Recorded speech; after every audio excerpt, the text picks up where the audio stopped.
حضرت ابو عبیدہ بن جراح رضی اللہ تعالیٰ عنہ بحرین سے نا مال لے کے آئے بہت سارا. حضور نے بھیجا, جزیہ لینے گئے, یہاں مال غنیمت کا کچھ مال تھا, آپ لے کے مسجد میں آئے تو لوگوں کو پتہ چل گیا کہ آج مال آیا ہے. اب سب کو حصہ ملتا تھا, اس میں سے بدریوں کو زیادہ ملتا تھا, باقی لوگوں کو بھی ملتا تھا.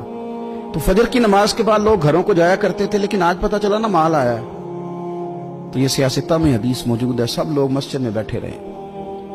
حضور علیہ السلام نے فرمایا تمہیں پتہ چل گیا مال آیا ہے؟ عرض کی حضور ہاں. فرمایا تمہیں بانٹنے لگے ہیں, دینے لگے ہیں. ہم نا غریبی سے ڈرتے ہیں, ہم اپنے بچوں کے لیے دعا کرتے ہیں ان پہ غربت نہ آئے, ہم اپنے بہن بھائیوں کے لیے دعا کرتے ہیں ان پہ غربت نہ آئے. کرنی چاہیے, لیکن ذرا اس حدیث کے مفہوم کو بھی دیکھیے گا. نبی پاک صلی اللہ تعالی علیہ وآلہ وسلم نے فرمایا تمہیں دینے لگے ہیں, مال آ گیا ہے, لیکن میرے کریم نے اپنی امت کے لیے جس چیز کا